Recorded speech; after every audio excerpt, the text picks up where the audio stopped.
जी हाँ, नमस्कार जी। मैं Anmol Singh Rana, vice president Nalagarh Congress party से, और साथ ही में पर्यावरण संस्था के साथ भी मैं संबंधित हूँ,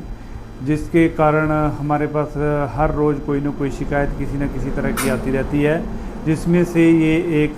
जो आज का मेन मुद्दा है नालागढ़ से लेकर पिंजौर हाईवे का, उसमें नालागढ़ से बद्दी तक का सिर्फ 16 किलोमीटर का सफ़र है, जिसे कम से कम भी अगर आज के टाइम में जाते हैं ना, तो कम से कम भी 1 से 1.5 घंटा जो है लगता है वहाँ पे जाने के लिए। क्योंकि वहाँ पे पटेल कंपनी ने काम लिया था और उसको वो बीच में ही छोड़ के भागी, जिसकी वजह से वहाँ पे बड़े बड़े खड्डे बने हुए हैं और बीच में पानी खड़ा हुआ है बरसात के कारण, और धूल मिट्टी पूछो मत कि आम आदमी का वहाँ पे जाने के लिए मन ही नहीं करता है। अगर हम यहाँ सोचते हैं ना कि आज बद्दी के लिए जाना है, तो हम उसको पोस्टपोन करते हैं कि चलो 2-4 काम इकट्ठे हो जाएंगे तब जाएंगे, एक दिन के लिए कौन जाए, क्योंकि बद्दी जाना एक तरह से मलेशिया जाने के बराबर हो चुका है। तो इसमें सबसे ज़्यादा जो है मेन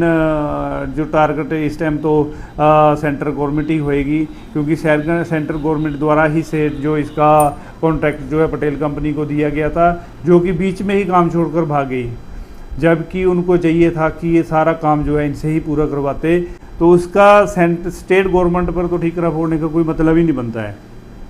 जो कि सारा ही सेंट्रल गवर्नमेंट को ये भेदभाव की नीति को बंद करके, क्योंकि यहाँ पे हिमाचल में जो सरकार है वो कांग्रेस की है और सेंटर में बीजेपी की सरकार है, और बीजेपी की सरकार चाहती है कि हम यहाँ पे जितना पब्लिक को तंग करें और अगले साल उतने ही इनके नतीजे हमारे पक्ष में आएंगे। लेकिन ऐसा कुछ नहीं है, जनता जानती है, जनता जागरूक है, जनता को पता है कि हमने यहाँ से 4 एमपी जिता कर भेजे हैं, वो भी तो बीजेपी के, वो भी उसी रोड से जाते हैं। और जिस जनता ने उनको जिताया है, नालागढ़ से भी बीजेपी के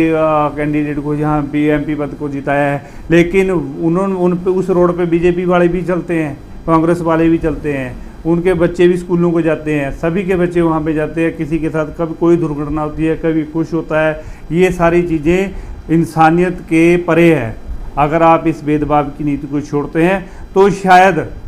शायद कोई जनता जो है हिमाचल की ये अपना रुख बना सकती है कि नेक्स्ट टाइम हम बीजेपी को वोट देंगे। लेकिन ऐसा मेरे ख्याल में आने वाले टाइम में नहीं होगा, क्योंकि जो ये भेदभाव की नीति जो जनता समझ चुकी है, जिसके कारण सिर्फ बीजेपी को नुकसान ही झेलना पड़ेगा। मेरी दरख्वास्त है सेंट्रल गवर्नमेंट से कि जल्द से जल्द इस रोड के लिए कुछ ना कुछ करे, नहीं जन आंदोलन होने वाला है। पब्लिक इससे बहुत भड़की हुई है, पब्लिक को शांत करना बड़ा मुश्किल हो जाएगा। इसलिए मेरी आपसे गुजारिश है कि आप जल्द से जल्द इस रोड को का काम कार्य जो है सेम कंपनी से ही पूरा करवाएं। धन्यवाद।